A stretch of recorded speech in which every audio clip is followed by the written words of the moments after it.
Hello, hello, hello. Welcome back. It is Tuesday, the 5th of May. Can't believe it's already May. And today we're going to be going through OCR B, Math Paper 1 from June 2024. I know we've gotten into the time of year where a lot of you have sort of finished your final revision. You kind of like are antsy to get going. Like you've done a lot of past papers now, and you're kind of feeling like, okay, I'm ready to go. Hopefully.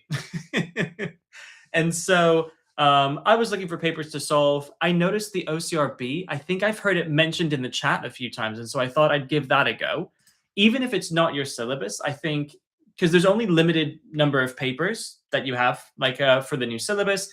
And so once you get to a certain point where you feel like you're running out of past papers, it can be useful to cross-pollinate and try papers that you think are interesting from different syllabuses to see if there are any sort of interesting problem types that you haven't had your brain poked with yet. So I'm going to have a go at the OCR-B and see if that's any different. Because I've already also gone through EdXL series from 2024 and 2023. I've been through the AQA series. To be honest, I may even have only done one paper from the AQA. And I've been through the OCR-A, but I haven't done this OCR-B. And just because I've heard things, I'm going to have a go. Now I'm going to pop you guys over here. And as always, this is all for exam technique, good checking technique, and seeing if there's any interesting question types with any interesting skills that you guys might need to pick up on. So let me set my timer for 2 hours. Let me share a screen, and then let's get right into it. So this is OCR, so it's going to be split screen again with question paper and answer booklet. So I'll kind of work on the formatting to see like how it's best presented. But let's get into it. Start the clock. So getting into the paper. Now, importantly, OCR, it has the formula sheet kind of here in the paper itself. Right, let's see what's up. What have you got for us, OCRB? So we've got a section A. Okay, so first question here. A student states that this thing is true for all values of x. Using a counterexample, show that the student is wrong. So counterexample, I just have to find one example where it's not correct. So for instance, let me pick a very negative number. Let me say x is equal to, helps if I actually start writing. Let's say x is equal to -2, for instance. Then the left-hand side would equal to 1 plus 4 is 5. And the right-hand side would equal 1 minus 2 all squared, which is 1 squared, which is 1. 5 is bigger than 1, therefore wrong. Okay. So this has some mechanics woven into it. Let me just scroll across so we can actually read the question.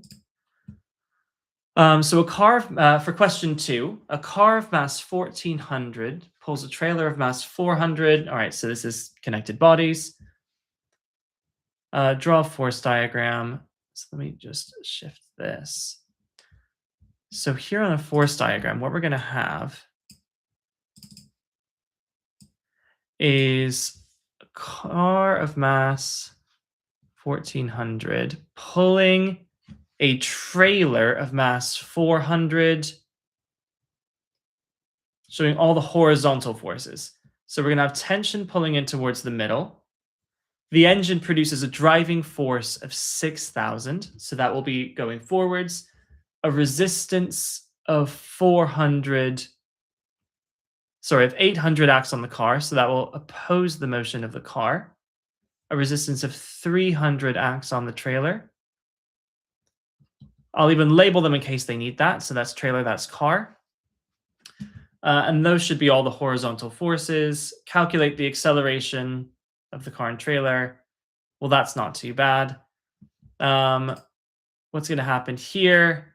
The acceleration, we can ignore the tension if we consider the system as a whole. So for the system as a whole, we can say F equals ma, and the resultant force would be 6,000 forwards minus the 300 minus the 800, and the two t's would cancel. And that would equal to 1,800, the combined mass, times A. So plugging that into a calculator, left-hand side, becomes, and could I do this in my head? Yes. Am I going to risk it? No, because in the real exam I wouldn't. And also, it's the morning. I'm tired. Leave me alone. So the acceleration, it looks like it would be 49 over 18. Do I want it in a specific form? No, but I'll just sort of say it's 2.72 to 3 significant figures in case that's what they want in the mark scheme. Now, here in question 3, particle hangs at the end of a string. A horizontal force of magnitude F is pulling it to the right, holding it in equilibrium, making an angle of 20 degrees with the vertical. And the tension in the string is 12 newtons. So I will annotate the paper like I would in the real thing. So that's tension up. That's... Do we know the mass? Particle... We don't. But we actually know that tension is 12. So find the value of S and then find the mass of the particle. So for resolving horizontally, so we're going to have F is equal to 12 sine 20, which is equal to, making sure I'm in degrees, which I am. Great. Always check that, by the way. In A-level math, like never, ever, ever safe from that. So that's the value of F to 3 sig figs. And then finding the mass of the particle, we'll just resolve vertically and say that mg is equal to 12 cos 20. And 12 cos 20 is 11.276-ish. And so the mass is equal to that thing over 9.8, which is 1.15 kilograms. Okay, so now we've got some vectors in question 4. We have vectors v1 and v2. Given this vector addition, okay, so that's not too bad. That's just vector addition.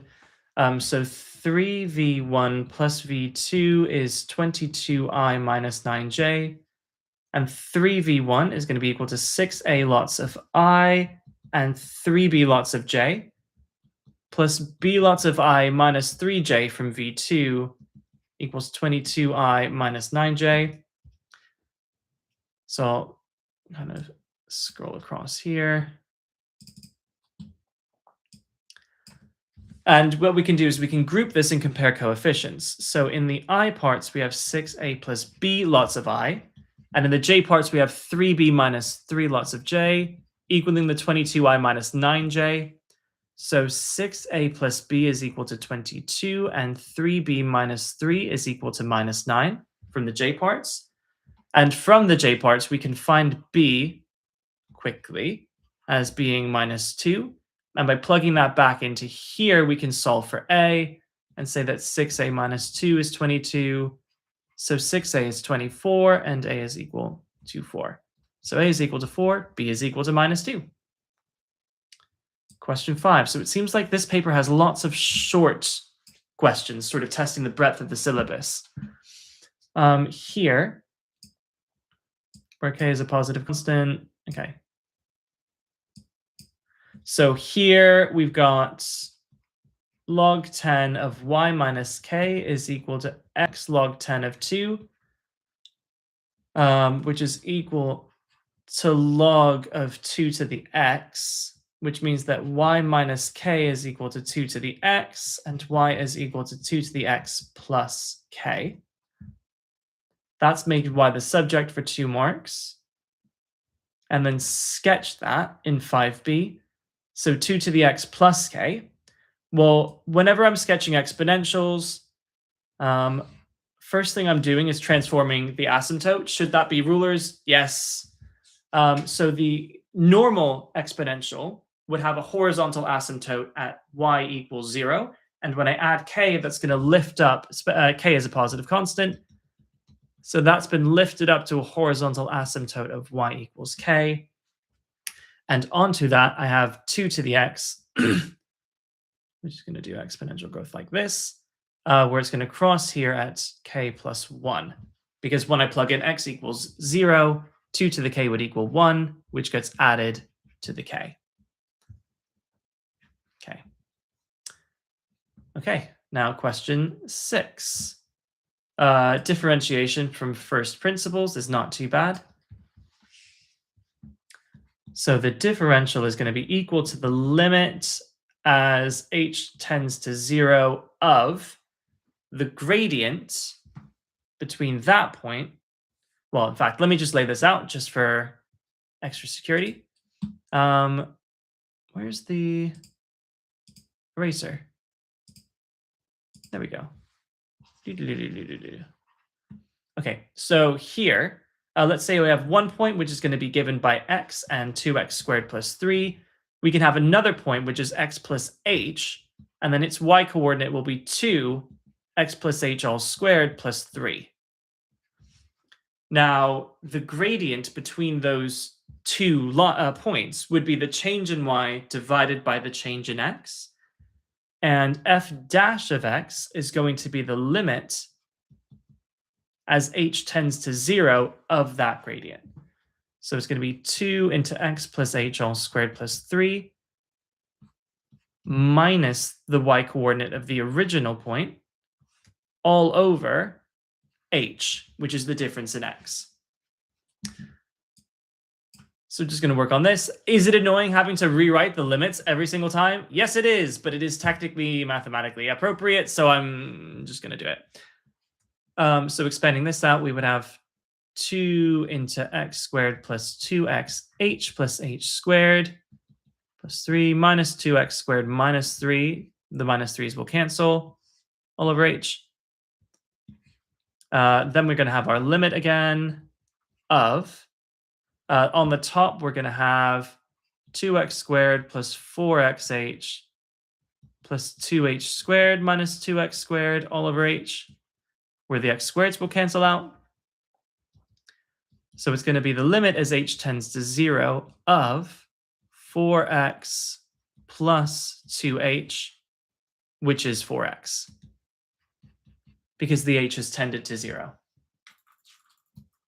All right, we're in section B. So section A was quite pedestrian. Let's see what section B has in store for us. Question 7. Oh, that is interesting. Okay, so we have a rectangular book on a smooth horizontal table.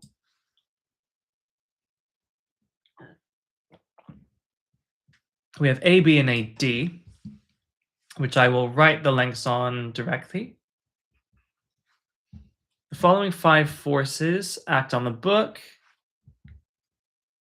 1, 2, 3, 4, 5. So I'm going to assume we're looking down on it vertically. Show that the resultant of the forces has 0 magnitude. Okay. What I'm going to do is let's resolve it vertically. And we're going to say that vertically, we have 9 up, 4 down, 5 down. Well, that's equal to 0. And resolving horizontally, we have 3 minus 3 equals 0. I think that should suffice. That's a 2 marker, apparently. So find the total moment of the forces about the set. Now, this is the first interesting question of the paper. Okay, so find the total moment of the forces about the center of the paper. In fact, they've given it to us here. So that will basically split it into, in fact, let me just write this out. So that'll split it into 14 and 14 and 9 and 9.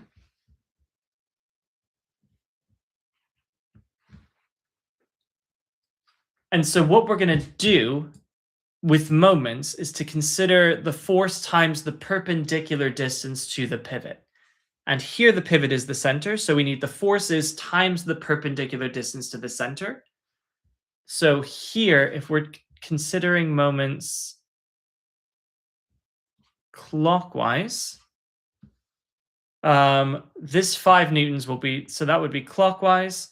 This one would be trying to push it anti-clockwise. This one is pushing it anti-clockwise. This one's pushing it anti-clockwise, and this one's pushing it clockwise.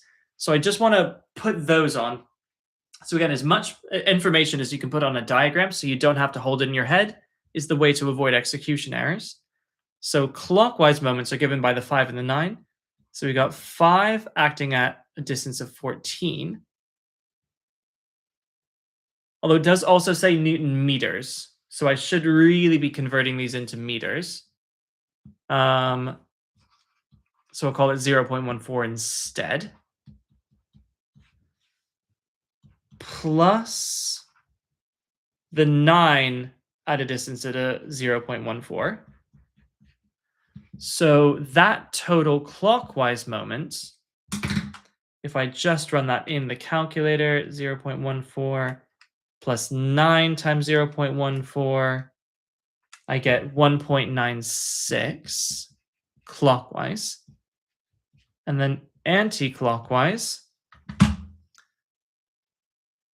we're going to have the 4 acting at a distance of 0.14. We're going to have the 3 acting at D at a distance of 0.09. And we're going to have another 3 here acting at B, again at a distance of 0.09.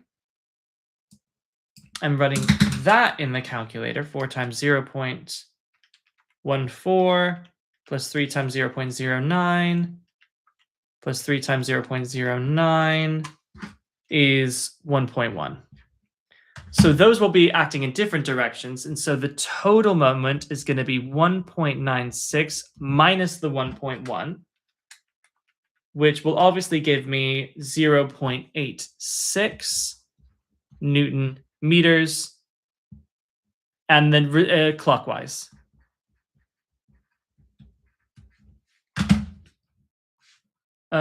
Describe how the book will move.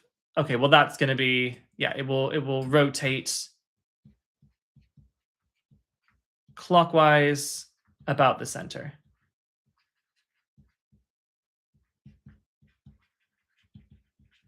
I'm seeing 2 marks, so I think. Hi, you still don't understand how I took the moments. Let me do that in a bit more detail then. So an individual moment is given by the force times the perpendicular distance of that force to the pivot. In this case, the question told us to find the total of the moment, find the total moment about the center of the book. So that is the point from which I will measure my directions. So if I think about what each of these individual forces will do, if I sort of put my finger on the center and then applied that force, which way would the book spin? So if I put my finger on the center and then push down at C, that will make the book spin clockwise, which is why I labeled that clockwise with a C. If instead I pushed it like this, it would spin anti-clockwise, which is why I labeled it A. And I went around and I did that for all the forces. I imagined putting my finger on the center, applying that force, and thinking about which direction the book would spin in. Once I did that, I calculated the size of the moment by the size of the force times the distance perpendicular to the pivot point, the center. So here, a vertical force, the perpendicular distance is horizontal. And taking the dimensions here from the question, the width was 28 and the height was 18. So this 5 Newton force acting down at B is a distance of 14 centimeters to the center of the book. So that's why it's 5 times 0.14. I then added all of the clockwise moments together to get the total clockwise moment, and then added together all the anti-clockwise moments, and then worked out the resultant moment. So hopefully that makes a bit of sense, but definitely leave a question, another comment if it doesn't.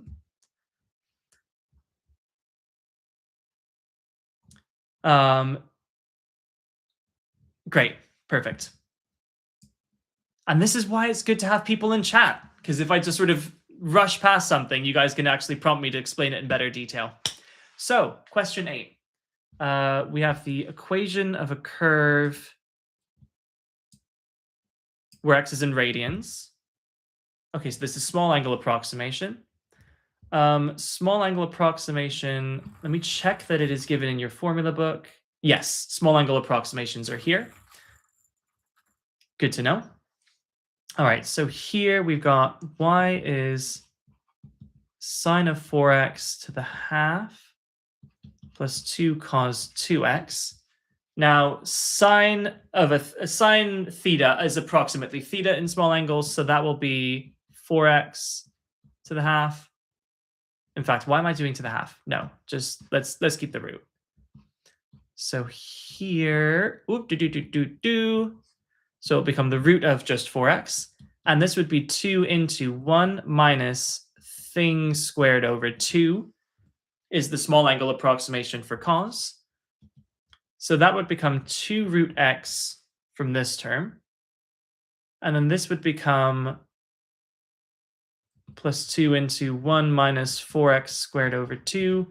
And then when I multiply the 2 in, nope, not equals, that would get me 2 minus 4x squared. Great, that's given. Diagram shows the region bounded by this curve and the axes and the line that. Use the approximation to estimate the area. Well, if the curve is approximately this thing, then the area would be approximately equal to the integral from 0 to 0.1 of the curve.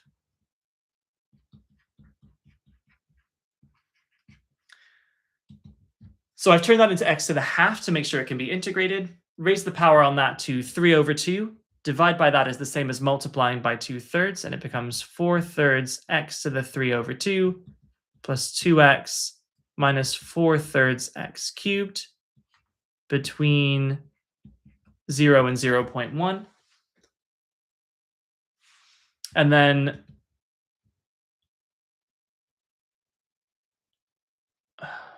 yeah, okay, I'll just show all the steps because in the real thing I would just show that I'm substituting the 0.1 in.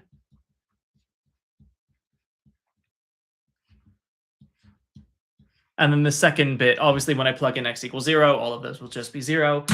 I would also show these individually. So 0.1, I would do 4/3 times 0, that to the power of 1.5, which gets me 0.042167 from that term, 0.2 from that term, and that is going to be very small, that final bit. But let's find out exactly how small, and we find it is, I'll just call it 1 over 750. That's what my calculator says. And when I plug this all together, let me just get that first one back, times answer to the 1.5. So that thing plus 0.2 minus 1 over 750. Combining this all, I get an answer of 0.24083-ish, which I will call 0.241 to 3 significant figures. Okay, so nothing too major just yet. A child throws a pebble of mass 40 grams, not kilograms, so I'm going to have to convert that, vertically downwards. Well, maybe I won't, not if it's SUVAT. But let me give myself some space to read the question here. So, child throws a pebble of mass 40 vertically downwards with a speed of 6 from a point 0.8 above a sandy beach. Calculate the speed with which the pebble hits the beach. Well, that isn't too bad. So this is going to be simple SUVAT, where A is going to be, and I'm going to treat downwards as vertical, downwards as positive. So A will be 9.8, U is equal to 6, S is equal to 0.8, and we want V. So V squared equals U squared plus 2AS, and it's 6 squared plus 2 times 9.8 times 0.8, which is 51.68 And then V is the root of that, which is 7.19 to 3 sig figs. Okay, so the pebble travels 3 centimeters through the sand before coming to rest. Find the magnitude of the resistant force, assuming it's constant. Now, this is going to be sneaky because I can immediately. Okay. Let's.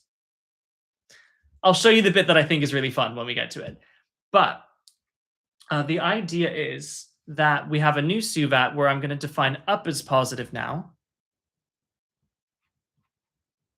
Am I? No, I'm going to keep down as positive. That's an eraser on the other one. Okay, so here,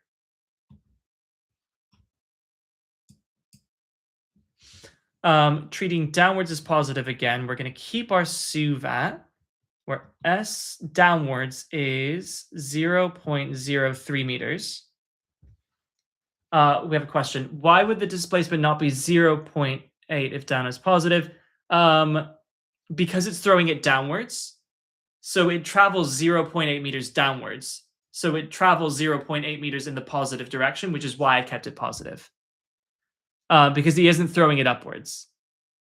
The displacement, yeah, so hopefully that makes sense. Because remember, the displacement is a vector. So it starts 0.8 above where it finishes. So the displacement is 0.8 downwards, hence positive. So here, similarly, it travels 0.03 downwards, which is why I'm going to keep that as positive with this sign convention.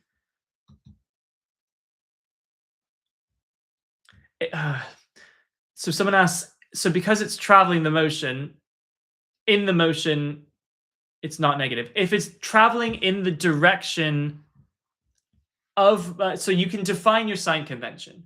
Because in this case, I defined downward as positive, remember that signs in mechanics equals direction. If it's in the positive direction, it's positive. So when I'm thinking about signs, I'm not thinking about actual, I'm just thinking about direction. So in this case, it's traveling 0.8 downwards, therefore positive. It's thrown with a speed of 6 downwards, therefore positive. And the acceleration is 9.8 downwards, therefore positive. So I don't, in my head, I'm not thinking about the sign, I'm thinking about the direction, and then converting that direction into a sign. So that's why, yeah. And that's a really important skill for mechanics. So similarly here, it's traveling 0.03 downwards, hence positive.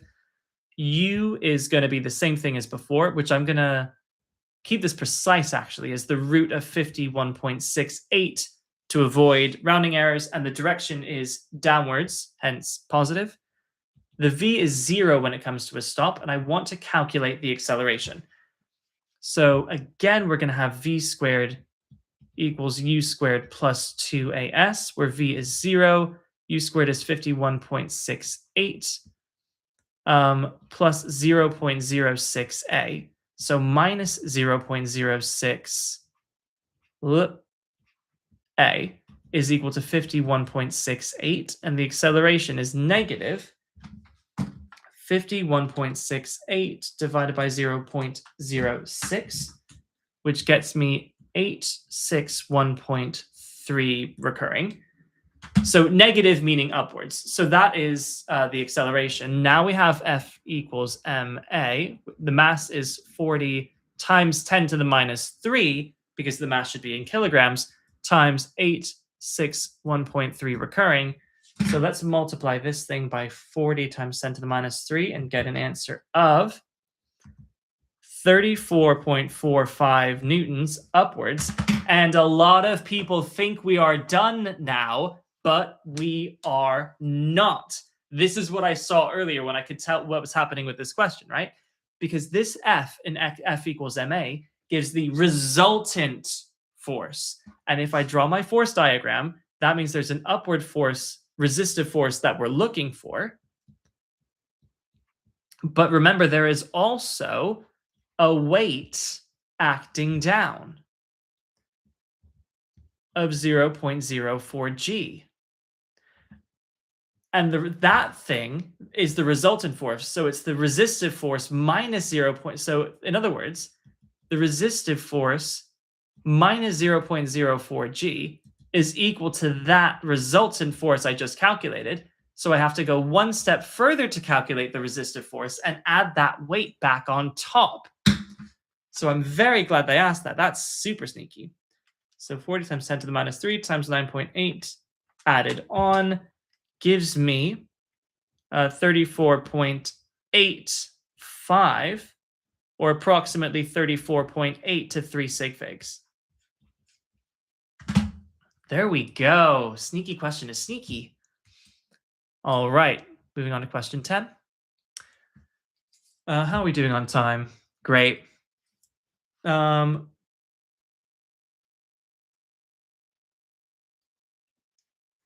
Zach is measuring the growth of a culture of bacteria in a lab. The initial area of the culture is 8. The area 1 day later is 8.8. At first, they're using a linear model. Find the values of A and B. Okay. So what we would do is we would just plug in these boundary conditions that when t equals 0, A is equal to 8. When t equals 1, A equals 8.8. We just plug both those values into the model and then work out the A and the B. So 8 equals A plus 0, so A is equal to 8. And therefore 8.8 is equal to 8 plus B, and B is equal to 0.8. Cool. So A is equal to 8, B is equal to 0.8. For 10b, calculate the value of t for which the model predicts an area of 15. Well, that would be 15 is equal to 8 plus 0.8 t.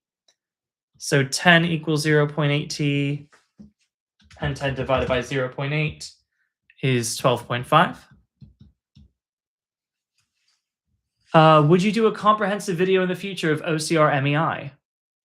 Oh, a comprehension video. Yes, so that's paper 3. So that's what I think I'm going to do for my next 3 live solves, is do paper 1, paper 2, and paper 3. I think that should give me enough time before you sit the MEI paper 3. I'm curious about this comprehension, especially the fact that it has an insert. If you want, I can flip that round and do the comprehension video next week, but I was planning on doing them in order. Also, I assume that the paper 3 will be later in the series, so closer to sort of mid-June. So I think I should have plenty of time there.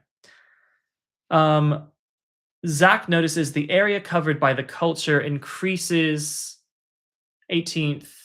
I assume you mean the 18th of June as opposed to the 18th of May for the comprehension paper? Let me check. Yeah. 18th of June was math paper 3. Perfect. All right, so question 10. Notices the area covered by the culture increases by 10% each day. Explain why this model may not be suitable after the first day. Because increasing, it should be nonlinear growth, maybe? Gradient should be, gradient increases, should be exponential, something like that. I hate the wordy question. But we'll just see what gets me the mark from that. Decided to use a different model. Find the values of P and K. So I'm going to use my boundary conditions where when t equals 0, P equals 8, and when t equals 1, sorry, not P equals 8, A equals 8. And when t equals 1, A equals 8.8. We can plug this in. So plugging in the first set of boundary conditions, we have 8 is equal to P e to the 0, which is P, so P is equal to 8. And from the second set, we get that 8.8 is equal to 8 e to the k, because t is equal to 1. So 8.8 divided by 8 is obviously 1.1 is e to the k. And so ln of 1.1 equals k. And ln of 1.1 is 0.0953. So P is 8, K is 0.0953. Calculate the value of t for which you get to 15 in that model. So 15 equals 8 e to the 0.0953t. Now I'm going to be sneaky here and say that it's actually, I'm going to call that the precise ln of 1.1, because that would make this 8 times 1.1 to the t. Just saying. So then we got our 15 divided by 8 is 1.875 would equal e to the stuff. So that's 1.1 to the t. So ln of 1.875 is this. So 0.6286 equals 0.0953t. And then we divide through by the 0.0953 and get a value of t of 6.6 days. And then f, while the model may not be suitable for large values of t, it predicts infinite area. If t gets big enough, but there's going to be some restriction, in reality, some restriction on area. So for instance, is this contained in something? Like growth in a lab, so limited by the petri dish or whatever. Is limited. Okay. Right, so moving on to 11. 11a, first three terms of a geometric series. This is such a classic. They love this, guys. Right, so this is a classic. What you need to understand is that for a geometric series, to get from one term to the next, you multiply by the common ratio r, which means that to get from the first term to the second term, I've multiplied by r, which means that if I do 3k minus 6 all over 5k minus 2, that is r. But then to get from the second term to the third term, I multiply by r. So r is also equal to k plus 2 divided by 3k minus 6. Which means that multiplying this up, we're going to have 9k squared minus 36k plus 36 is equal to 5k squared plus 10 minus 2 is plus 8k minus 4. Which means that 4k squared minus 44k. Oh no, that's not meant to be. That's meant to be plus 36. Okay. Plus 40 equals 0, which means that k squared minus 11k plus 10 equals 0. Great. So for 11b, we can say that that quadratic can be very easily solved by factorizing as k minus 10, k minus 1. And then from there, we get our two values of k as 10 and 1. And the question says, when k takes the smaller of the two possible values, so when k is equal to 1, find the sum of the first 20 terms. Well, r in this case would be equal to, let's lay out the first few terms. So when k equals 1, we got 5 minus 2 is 3. Then we have minus 3. And then we have 3 again. So in other words, r is equal to minus 1.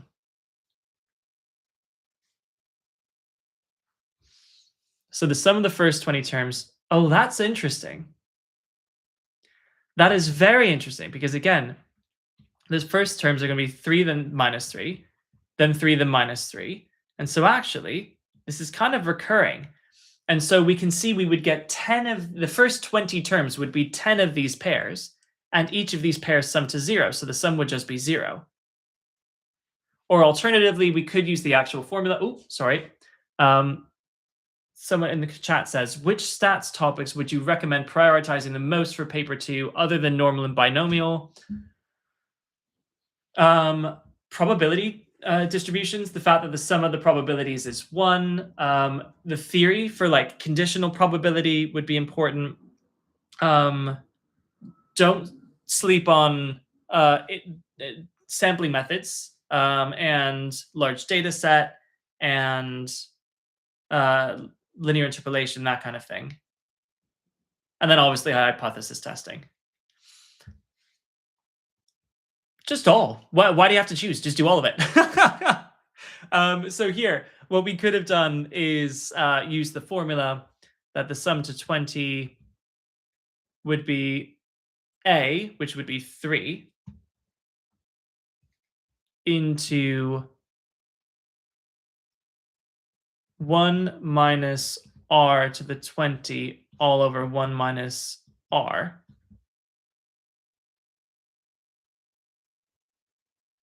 But minus 1 to the 20 is 1, and so that just equals 0. So that's just quite cool. Now, when k takes the larger of the two possible values, so here when k equals 10, let's write out the first few terms. So the first term would be 48. That's not an 8. I'm going to try that again. No, redo. And no, I'm so good at pressing the buttons. Right, 48.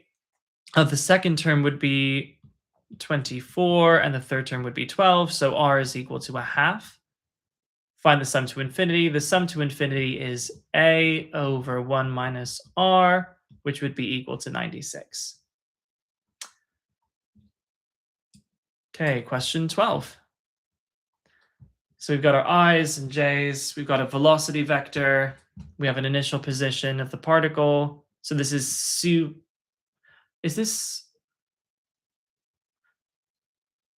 okay. So find an expression for the position vector at time t. Well, that's 4 marks. So I know that the position vector will be the integral of the velocity vector. So I kind of think of SVA, where you differentiate down and you integrate up.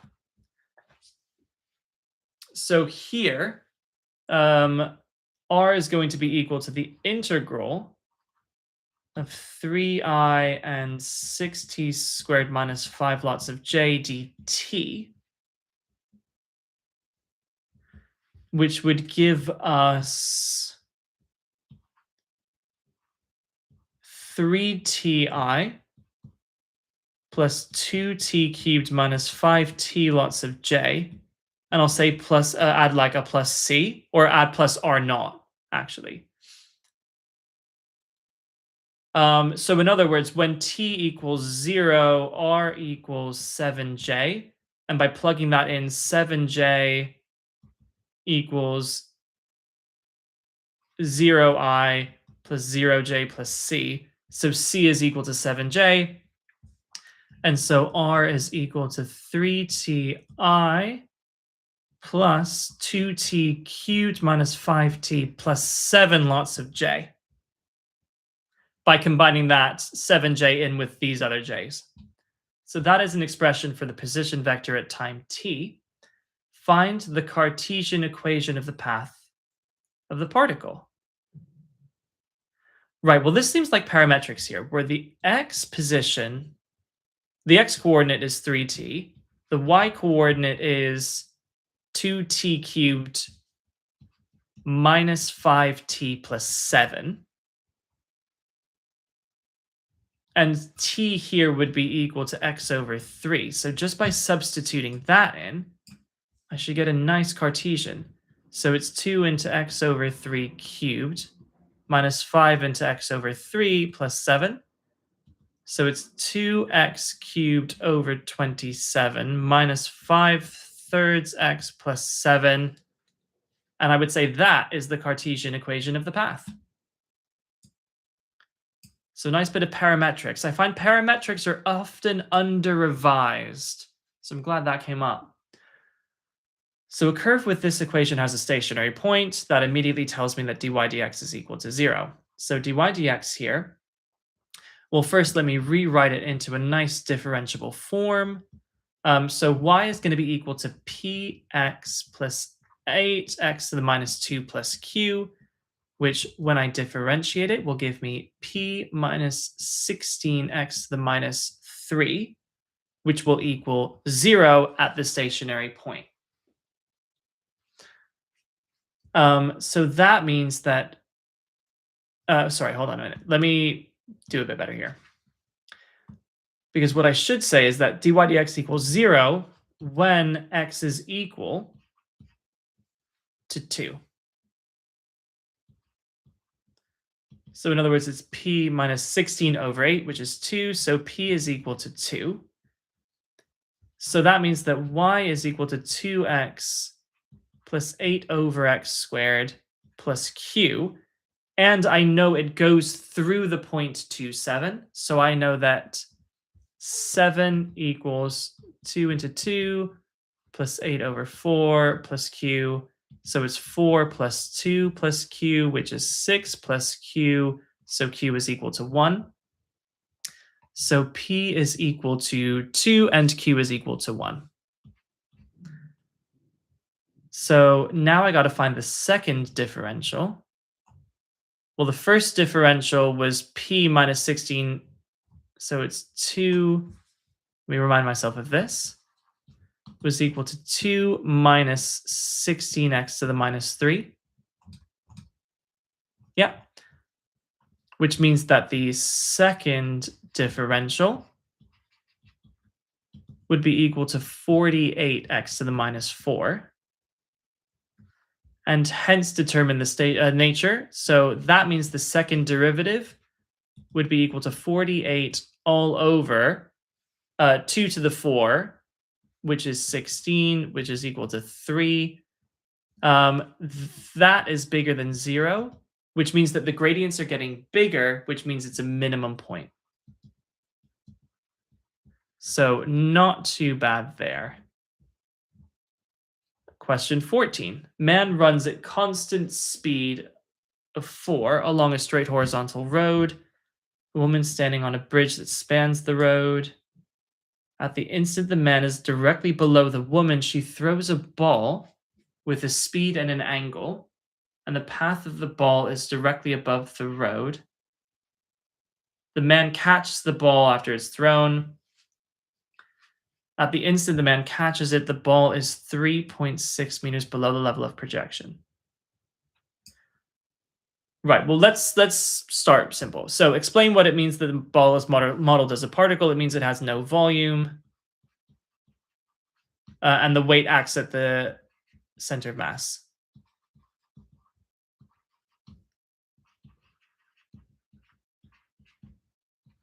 Which is a single point.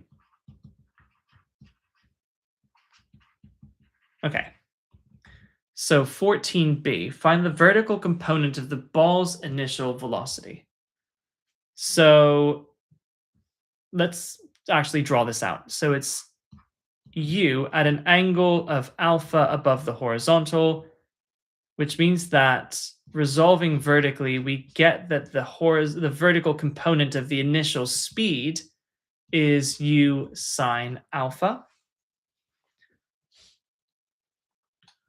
And now we're getting into some nonsense. So let me draw this out properly. What's happening here? A woman is on a bridge. She throws a ball and it's caught by the man. The man is moving at a constant speed, so that's where it starts. So A is she throws the ball. A equals throw. I always like to lay out events in episodes so I know what's happening. So B equals catch. Now this is projectile motion, so we know we need to resolve vertically and horizontally. So the vertical story will be suvat going from A to B. I'm going to define upwards as positive.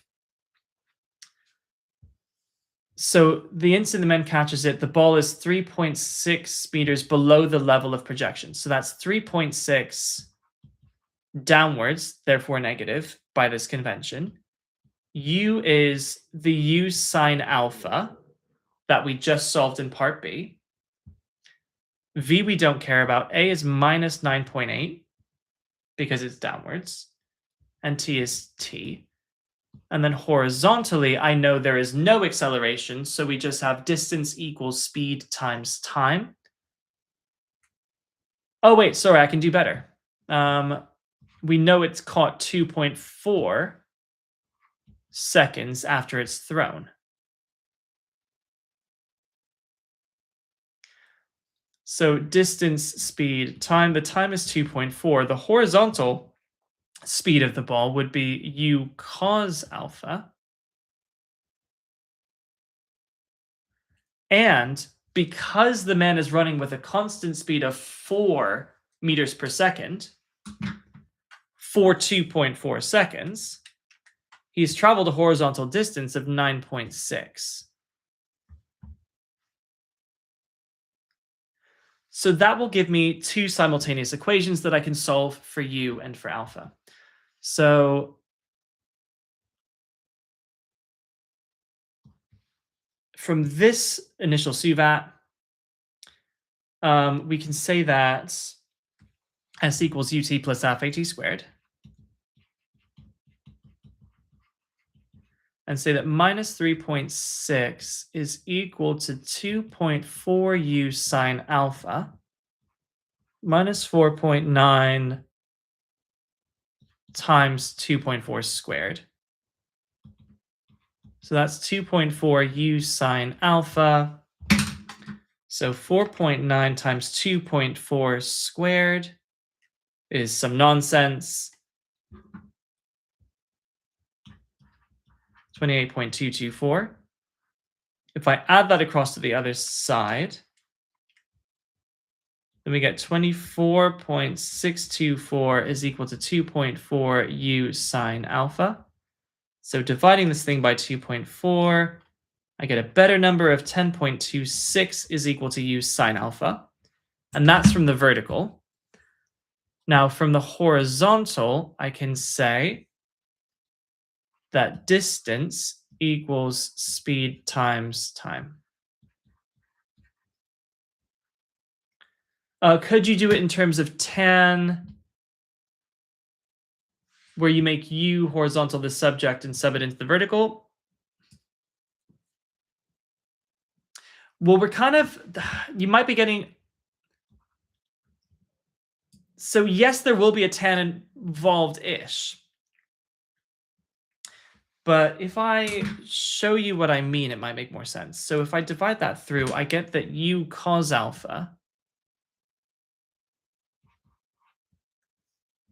is equal to 4.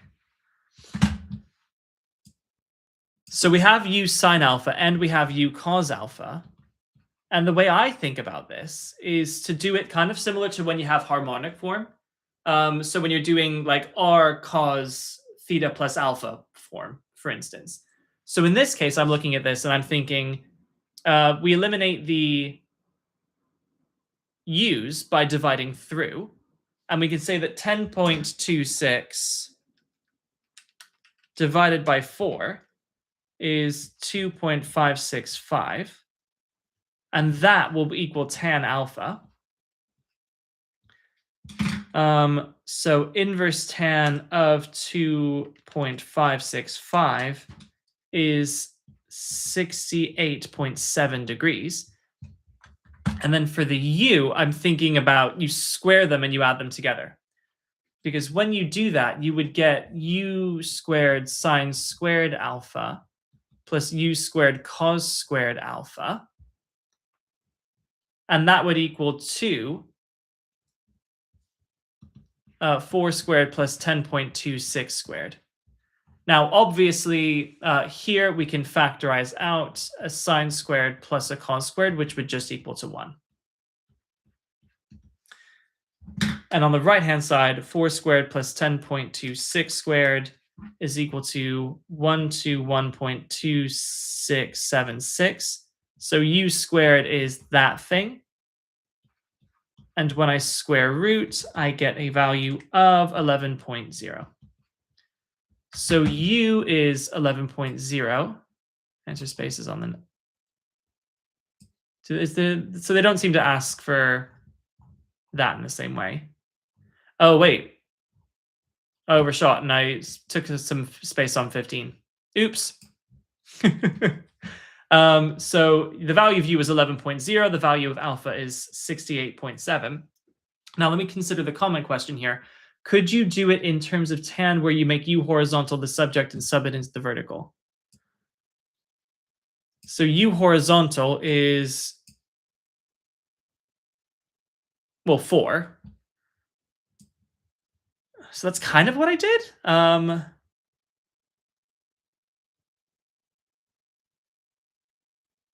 I'm not sure how you mean. How would you plug U horizontal into the vertical? Because it's not in the vertical in that sense. So I'm confident on my method in terms of finding the, yeah, so kind of like a Cartesian.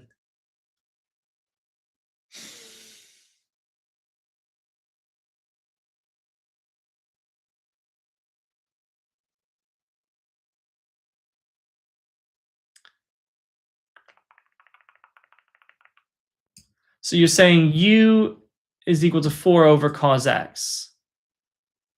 Oh, I understand. So if I said that though, then U equals 4 over cos x would just get me this line here, this 2.565 tan alpha equals tan alpha. So we would end up in the same place if you did that. And because valid math gets all the marks, that would be fine. Yes. And then, yeah. So you would get your 10 alpha, and then from there, if you knew your alpha, I suppose from your method, you could plug that back in to just solve for U. I like the method of using the squares because it feels more precise to just eliminate the alpha entirely. But yeah.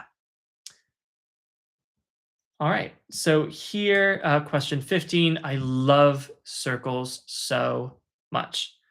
Right. So let's start with this. So I'm going to rearrange it. X squared plus 2x. We got y squared minus 14y plus 25 is 0. We complete the square on each of these successively. So y minus 7 squared minus 49 plus 25. So that's x plus 1 squared plus y minus 7 squared equals 25, which means the center is minus 1, 7, and the radius is equal to 5. So we have a line intersecting the circle at 2 points, A and B. Well, I'm going to say I shouldn't really have done that. Was all superfluous, but I suppose we've got some skill now. We got it's not unhelpful. So here we've got our x. What we're going to do is we're going to substitute it into the circle, and that's going to solve us using simultaneous equations. We're going to get our x's and y's, and we're going to prove that ABC is a right-angled triangle. Oh.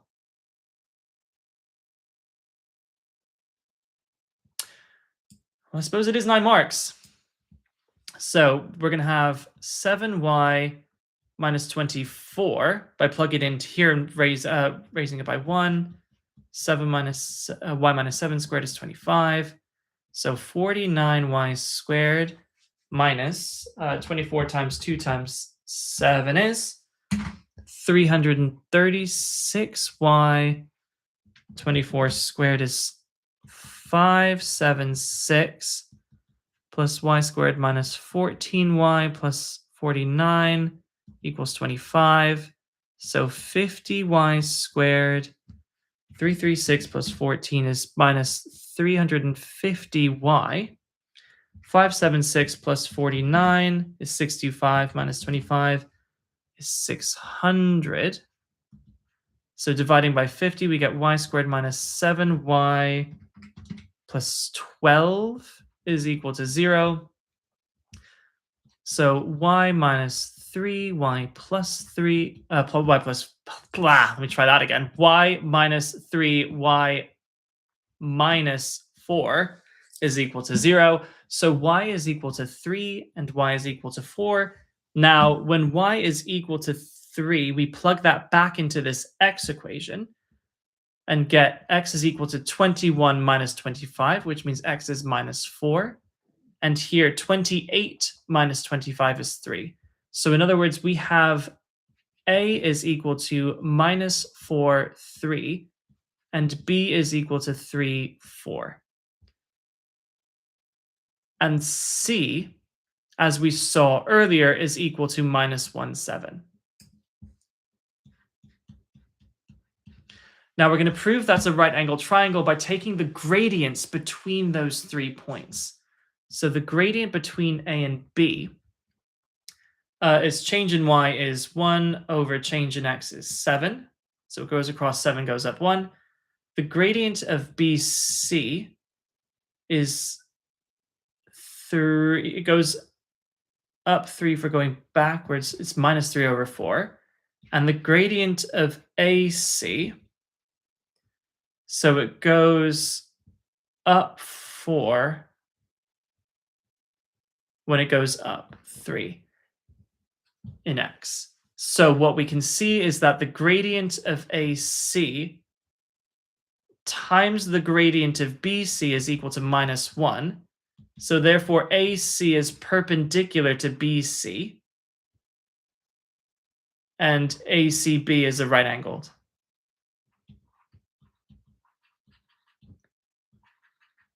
Okay. So coordinate geometry is helpful there. Okay, so then moving on to 16. Oh, wow. End of question paper. That was faster than expected. So a block of M rests on a rough horizontal ground. Coefficient of friction is mu. Okay, let me annotate on here. Although that's probably why we have this empty space, is so that we can draw our own diagram. So let me draw it here instead. Okay. So I'm going to draw my mg down. There's going to be a reaction force acting up. The coefficient of friction is mu. We've got t at theta. There's an acceleration. And it slides. So it is moving, so F is equal to mu r.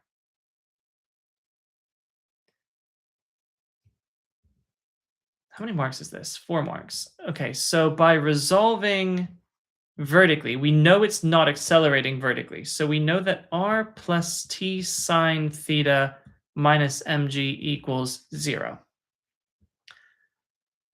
So we know that r equals mg minus t sine theta. And by resolving horizontally, we can say that t cos theta minus mu r equals ma, because it's accelerating to the right. And so that right is going to be the positive direction for the acceleration.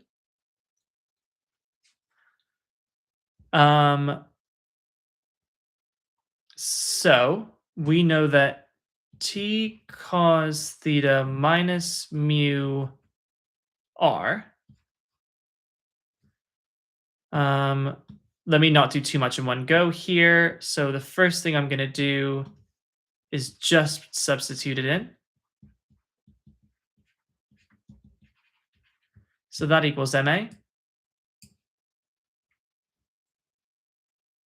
So t cos theta minus mu mg plus mu t sine theta equals ma, and we divide through by m.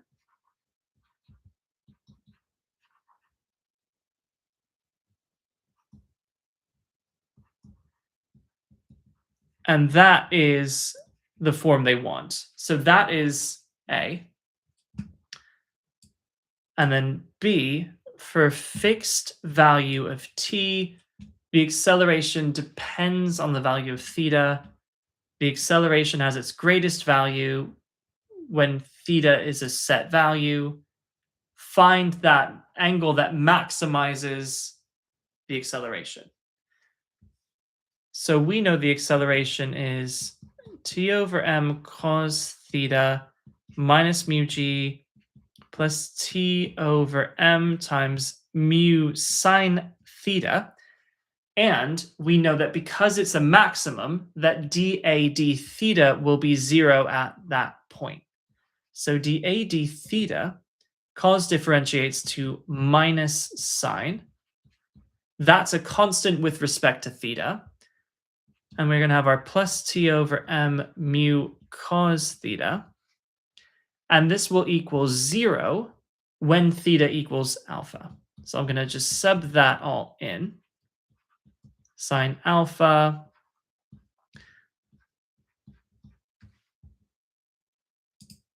Computer getting a little stressed out here, so I'm just going to save to make sure I don't lose anything just in case. But this gives us a nice simple equation that we can solve for alpha. First thing I'm going to do is, well, I'm going to move this across and then it will make my life easier. So T over M sine alpha equals T over M mu cos alpha. The T over M's cancel, and you get that tan alpha equals mu. And so alpha equals inverse tan of mu. And that looks like I'm done with the paper. Well, that was fine. That took me about an hour. So now I'm going to do what I always do, which is check the work. And in fact, let me just pause real quick because I always forget to get the calculator ready. What I should really do is move. Oh, I probably can't. Oh, no, I can. So let me move my calculators over here. So it's going to be much easier for me to open them in future.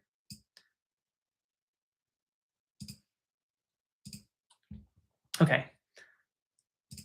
So I'm just going to open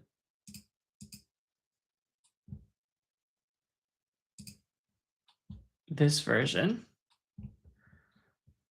And if we get the screen shared again, because I think checking is always so important to pick up on any potential execution errors, that it's the most important part of what I can show you, right? So first one, now I think this will be less difficult because there's a bunch of mechanics sort of put in, which the checking isn't as difficult for. But here, for instance, we tried x is -2. So I'm just going to, again, show you how I would plug that in. I can make this bigger, can't I? Whoop. Yeah. So I plug in -2. On the left-hand side, I get 1 plus answer squared, and that gives me 5. And on the right-hand side, 1 plus answer all squared gives me 1, and 5 is very much not less than 1, so that is a counterexample. Good. So draw a force diagram. I don't think I had any issue with that. Where there's the tension in between. We have our 6,800 on the car, 300 on the trailer. I've got the masses correct. I've said the acceleration was 2.27-ish, or more to the point, I said the acceleration was 49 over 18. And if I plug that back in, well, actually, what I could do that's interesting here is calculate the tension for both objects and show that they are the same. So if that is the acceleration, then T, yeah, let's do this. So what I would say is I would say T minus 300 equals 400A. So 400A is that thing, plus 300 would give me that. So T should be equal to 12,500 over A, over 9 even. And I should get the same value of T when working on this. So 6,000 minus T minus 800 should equal 1,400A. So for the A that I found of 49 over 18, multiply that by 1,400. And then 6,000 minus 800 minus that answer is the same tension. Might it be answered to solve simultaneously here? Probably. You could do that on your CG50, certainly. But it's more just checking that that value of A that I calculated does solve them simultaneously for the same value of tension, which I've now shown. And so, yeah, if you have your CG50 or something, maybe you can do it on here and I just don't know how to press the buttons. Yes, you would solve them. Well, I suppose they wouldn't really be simultaneous because there's only one variable, so I couldn't plug them in. It's more just verifying that calculating it gets me the same value of T, because that's what you're doing with your checking. You're trying to rather than redo the question, you're trying to calculate something new or put something in and get a verified result so you can kind of lock it in and know that you've got it correct. the problem with that, again, the simultaneous equations requires two variables, and we don't really have two variables here. Unless you mean to do it in terms of t and a. Yeah, T and A, like you say. You're right about that. You probably could do that. You're probably better with your calculator skills than I am. So that is absolutely a valid method, and thank you very much for bringing it up. So find the value of f. Here, that's just going to be, 12 sine 20 to open that angle up. Yep. And then the vertical, 12 cos 20 is the vertical, equals mg, divided by g, gives m. I'm not too mad about that. So here, find the values of a and b. This is going to be nice and simple. We're going to plug our values of a and b back in. So in the I parts, we're going to have 8i on that. And on v1, we're going to multiply that by 3. And we're going to add on b, which is minus 2. And yes, I get the 22i that I want. When b equals minus 2, I multiply by 3 and I get minus 6. And then I do minus 3 from the v2, and I do get the minus 9 that I want. So these values of a and b do work when I plug them back in. This one, I'm going to check by just sort of rearranging it and making this sort of log equation back. So in this case, if working backwards, I would just say y minus this is equal to 2k. I would take logs of both sides, the end. Like, this is correct. Or actually, what I could do is I could plug values into both forms and show that I get the same thing. So for instance, if I said from this one, oh, that wouldn't really work because we have a k. But I suppose we could do it for positive constant k. So when k is equal to, I don't know, 1, and x is equal to some silly value. So we could verify it this way. So let's say x is equal to 1.784, for instance. So 1.784. And we're going to say k is equal to 1. So y would equal 2 to the answer plus 1.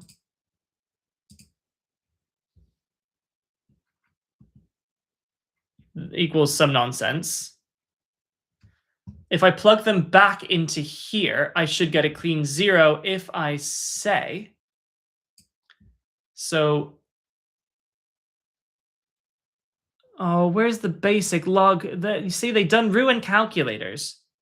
They used to have just a normal log button, which would just be log, and now you have to actually type out the 10. Like, anyway, so that minus 1, and I'm going to subtract off from that x log 2, and I should get clean 0. Boom. Clean 0 means I've definitely got this right. And then sketching a graph, well, the k raises the asymptote to k, and then it's 2 to the x. X equals 0, make that cross at k plus 1. I'm happy with this graph. First principles, I got it. The end, just kind of a show that. So here, show that the resultant is 0, which I did. You just add up the forces vertically and horizontally. They all add to 0. This one, I am going to want to check. So here, that one definitely pushes it anti-clockwise. That one definitely pushes it anti-clockwise. That one definitely pushes it anti-clockwise. That is clockwise. That is clockwise. Good. So 5 times 0.0. 5 times the 0.14 and 9 times the 0.14 does give me the 1.96. And then on the other one, 4 times 0.14 and 3 times 0.09. And then 3 times the other 0.09. So with mechanics, it is more of a case of just redoing it rather than checking it properly. but it does give me a net of 0.86 Newton meters clockwise, which does mean it will rotate clockwise about the center. Okay, so here, small angle approximation, this is a bit more fun to check because I can get my calculator. Nope, that's not, guys, I'm so bad at the buttons. If I instead convert the angle to radians and then substitute, I should get something very, very small. So let's say x was equal to 0.01. Then if I did the square root of sine 4 answer plus 2 cos 2 answer, and if I subtract off this guy, I should get something very close to 0, making that a plus 4 answers squared. Oh. Well, in fact, I'm going to subtract off. I'm going to put the whole thing into a bracket. So 2 root answer plus 2 minus 4 answer squared, close bracket, basically 0. So these two things are the same thing. And to be honest, it was a show that, so I didn't even need to check that. That was silly. I did show that. Now, so therefore use the approximation to estimate the area. Well, for this one, I'm actually just going to do the integral if I can. So the integral of 2 root x plus 2 minus 4x squared between 0 and 0.1 is exactly what I found. Now, because it says in this question, you must show detailed reasoning, that's why I did every single little step here by like plugging it back in and showing you get the 0 and doing each term individually. That's how you get all your method marks. But then you can plug it back in and show you that it is basically that. I'm also curious to see if it would have worked for like the original. Just out of curiosity, sine x, or if this just works for polynomials plus, no, it wasn't x though, it was 4x plus 2 cos 2x between 0 and 0.1. Is that going to work? Yeah. And it is the same thing, which is good. Great. Okay, that's checked. Question 9. I loved part B. I imagine so many people lose marks on B, and I'm going to want to check that real carefully. But here, let me just plug it back in. So v squared, well, I'll say u squared plus 2, so u squared plus 2as minus the v squared should give me clean 0, which it does. So that's assuming my setup was correct. Let me check that. Vertically downwards, I'm defining downwards positive. So it travels, u is 6 downwards, displacement is 0.8 downwards, a is downwards. So this is a correct setup, so I feel good about that. Thanks for the help. When did you say your next live was? So my next physics live, I think for an evening stream should be, let me check that. That should be Thursday. My next live solve is planned for next Monday morning. But obviously it's exam season and things like chop and change a lot. So if you're on my Discord server, you'll be able to see with some notice when I'm going to go live. Yeah. Math paper 2. For math paper 2, yeah, that should in theory be next Monday morning. At around 10 a.m. if all goes to plan. But then again, you know, like I say, things are changing a lot. Now here, so pebble travels 3 centimeters before coming to rest. Let me just check that my answer would work. So that kind of 34.8 up minus 40 times 10 to the minus 3 times 9. 8 would give me that sort of resultant force. And it's a little bit off because, in fact, boop. So that kind of resultant force, divide that by the mass, and you get the acceleration. Is that the acceleration? We'll do u squared minus 2a s, and we should get something close to 0, which we do. So I'm feeling good about that question. So anything you can do to plug in and get a clean 0 or something close to a clean 0 gives you confidence that your answer is correct. So here, if I had that as my formula, a equals 8 plus 0.8 t. When t equals 0, a equals 8. When t equals 1, it equals that. Like, that just is trivially correct. Let me plug in for that, though, the 12.5. Oh, come on, computer. Getting a little stuttery. So 8 plus 0.8 times 12.5 does, 18. Did I want 18 or no? I didn't want 18. I wanted 15. This is why we check. This is why we check, guys. All right, let's go. So it should have been 15. So this should have been 7. And 7 divided by 0.8 was 8.75. This is why we check. No execution errors today. All right. Now let me plug that back in. Just make sure this is as intended. Whoop.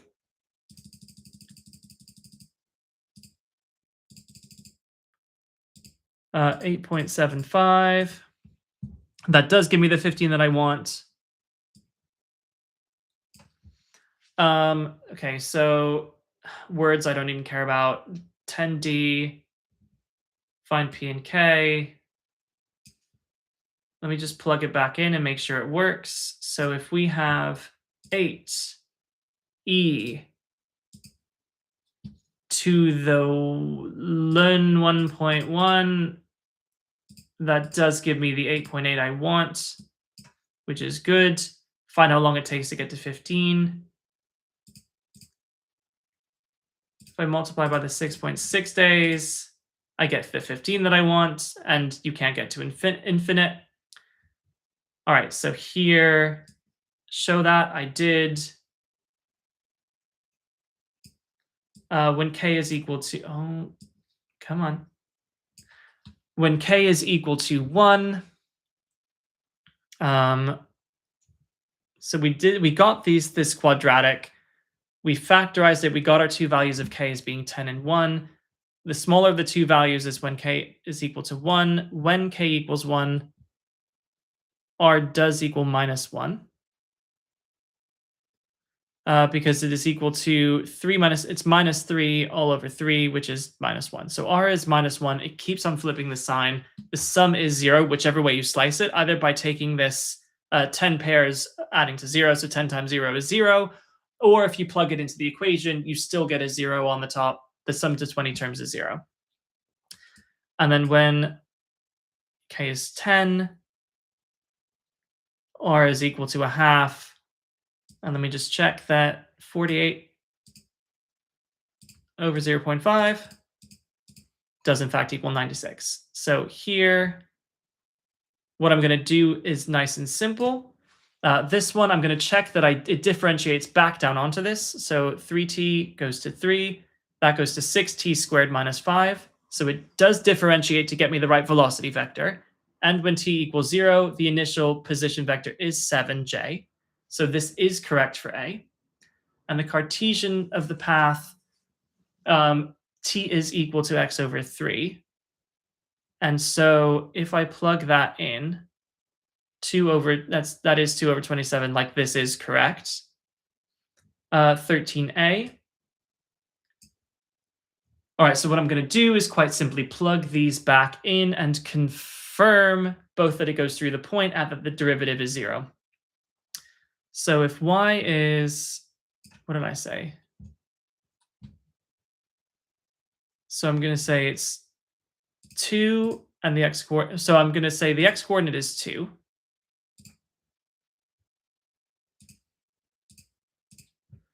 Okay, so I'm going to say that p x plus 8 over x squared plus 1 does give me 7. And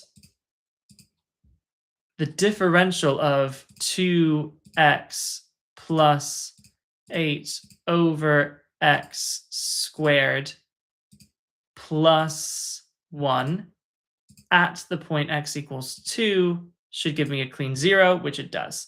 So I've determined that that does have a stationary point at 2, 7. Great. Find the second derivative. That would be 2. That's plus x to the minus 2. Bring that down. That is minus 6. Yeah. Oh, no. Oh, that's the first derivative. Quite right. And so the second derivative is 16 times 3 is 48. So it's 48x to the minus 4. That's good. So that times 2 to the minus 4 gives me a value of 3, which is good. 3 is bigger than 0, therefore it is a minimum point. I'm satisfied. So checking 14 now. What does a particle mean? Bored of that. Vertical component, bored of that. That's U sine alpha. C was more interesting, where let me just, what I can do is I can plug these back in and make sure I get correct values. So for instance, if I here,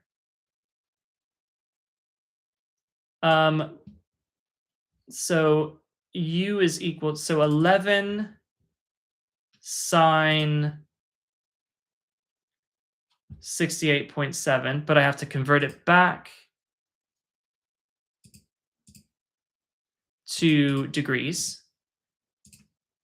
Nope. Guys, why do I keep pressing the wrong button? All right. Angle format is degrees. Good. Sine of 68.7. Okay, that will be the vertical upwards velocity. So S equals U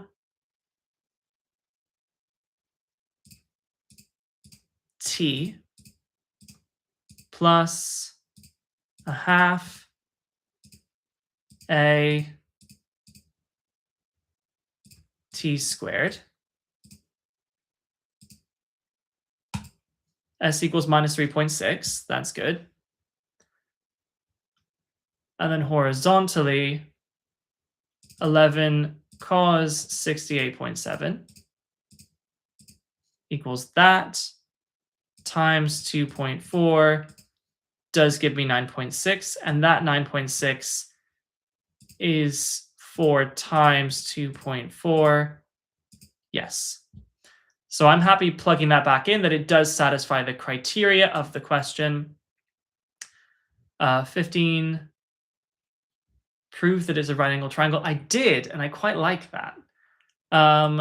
So what I could do for a start is to plug A and B back into both equations and show they do lie on both lines.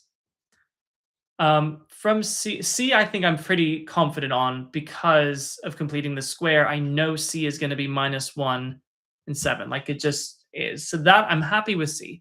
Let's plug A and B back in, make sure they both work. So here, for instance, let's start with, so minus 4 squared plus 3 squared plus 2 times minus 4 minus 14 times 3 plus 25 gives me a clean 0. Using the CG50 would also be a strat. Yes, and I do have the CG50 emulator, but also that's a little more complicated.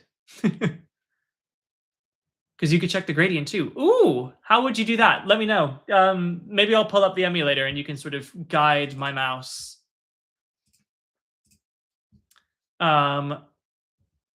So here, let me plug the 3, 4 back in. So 3 squared plus 4 squared plus 2 times 3 minus 14 times 4 plus 25. Good, clean 0. So these 2 points definitely lie on the circle. Do they lie on the line? So for that, I'm going to do 7y minus x minus 25 should get a clean 0. Good. 7y minus x minus 25 should get a clean 0 as well. Good. So A and B definitely both lie on the circle. They definitely both lie on the line. Gradient here, let's just be super explicit. So I want to consider AC and BC. So for AC, the gradient would be 7 minus 3 all over minus 1 minus 4, which is 4/3. And BC, it would be 7 minus 4 all over minus 1 minus 3, which is minus 3/4, like I said. And so they are perpendicular. That's all good.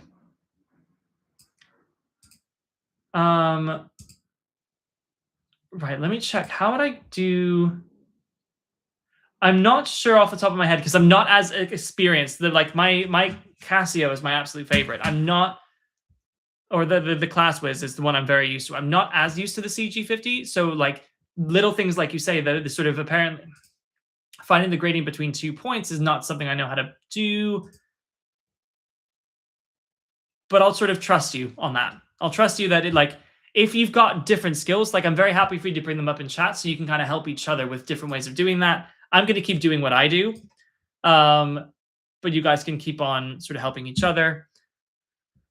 Now, 16 was our final question. Show that. I did.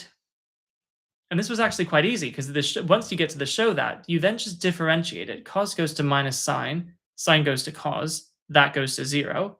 It should equal 0 when theta is alpha. You move that to the other side. The t over m's cancel. And so tan alpha equals mu. And so, yeah, I am satisfied with that. That was a good quick run. And it wasn't too dissatisfying either. So now we're going to mark it up. So I'm going to scroll that right to the top. Let's see how I did. I'm really glad I checked it and caught that execution error. So that was a simple transcription error where I was thinking about the 8 from before and wrote 18 instead of 15. That is why you check your work. To spot the silliness. Now here. They just did it when x equals 0. Great. I did it for x. I found a valid counterexample. I'm going to give myself the mark. This is exactly what I drew. Ooh. Great. 2.72. Perfect. 4.1, 1.5. Good. A is 4, B is minus 2. Good. That is correct. That is correct. This was to show that. So they wanted, yep.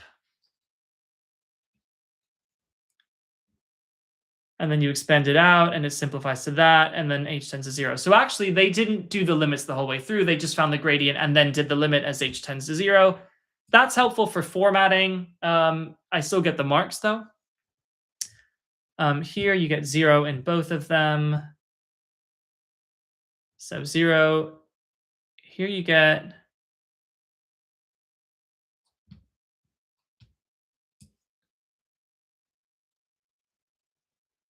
okay, allow for 0.86 clockwise. So here they gave a sign to indicate the direction. Here I wrote the direction explicitly. That's fine.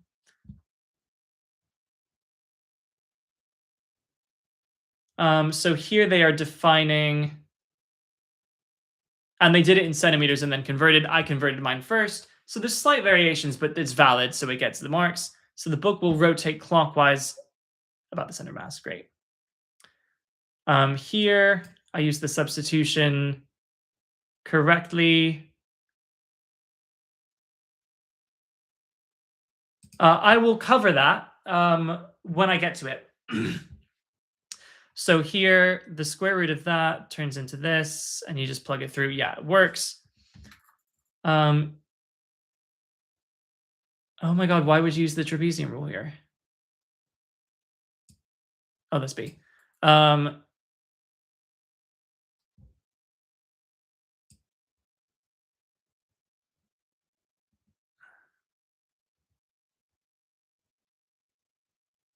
Yeah, I even wrote it exactly the way they wanted it, which I feel really good about. And then I rounded it to 3 sig figs just because.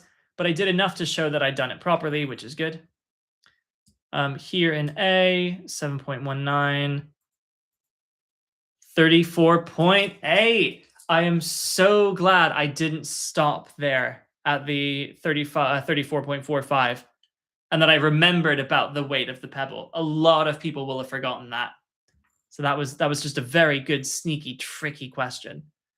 0.8, 8.75 days. Really glad I checked that. That would have been really embarrassing.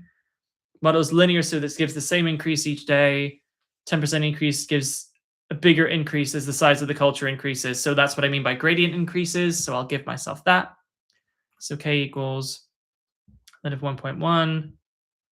So T is 6.60 days. Good. Predicts unlimited growth. Great. Not possible in a lab.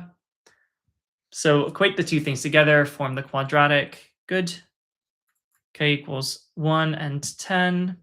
So the sum is 0, and then you get 96. Good. 3ti, 2t cubed minus 5t plus 7j. Perfect. Oh, they didn't even expand it out from there. That's convenient. All right. 13a. P is 2, Q is 1. Good.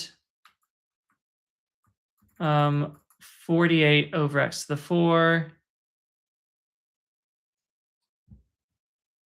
Good. You get 3, which is bigger than 0, so it's a minimum. Great. No volume. Object is metals is a point mass. Yeah.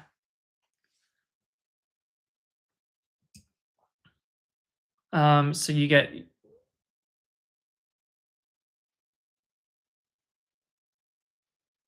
Oh, they wanted... I misunderstood what they meant on this. Well, I did that in 14C. So hopefully... Because I did get UY... Oh, no, I just did that...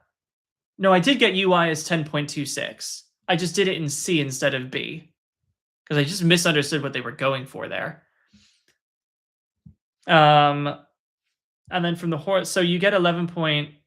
Well, I didn't know to do to that many significant figures. And so 11.01, yeah. So I did all the right math. I just didn't do it in all the right space. Because that was 2 marks. I don't know. I suppose, yeah, I should have... I think I would get that in the real thing, but that's curious. Okay. So in 15, yeah, BAC, BC. Perfect. So it's right angled. Now, you were asking for 16. So let's come back to this. So this you resolve vertically. You get this. You resolve horizontally. It all falls out, which is good. Now, the reason why you did that was because if we look at the question paper, it says, we have found this expression for how the acceleration varies with the angle theta, and we are told that the acceleration has a greatest value. Now, if it has a greatest value, that is a maximum point, which means that dA d theta would equal 0.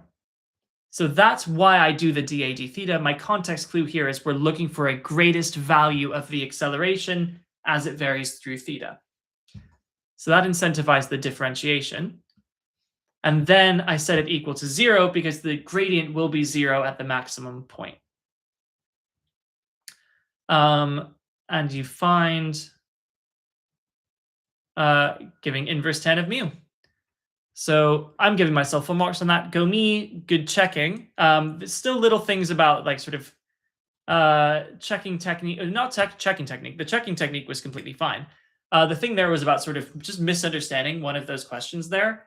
But I still did the work in the next part. So all the math was there. And then obviously like exact wording in the wordy questions. But on the whole, that was interesting. I'm very much looking forward to moving back through these OCR B series, going through the next 2 papers. I think the stats paper shouldn't be too bad, but I'm very, very much looking forward to this paper 3, which has some sort of weird insert and seems to be checking like the comprehension and mathematical like understanding. So that looks really interesting. Looking forward to that. In the meantime, hope you picked up some good stuff there in terms of strategies, time management, especially checking solutions for if you have enough time. In the meantime, keep revising, keep doing your past papers. I will see you guys. When am I next seeing you? I'll see you Thursday evening, it looks like, if you're tuning in for the physics. And my next Math Live Solve should be Monday morning, barring unforeseen circumstances. So with that, I'm going to leave you to it. Take care, guys. All right, all the best. Have a good one. Bye-bye.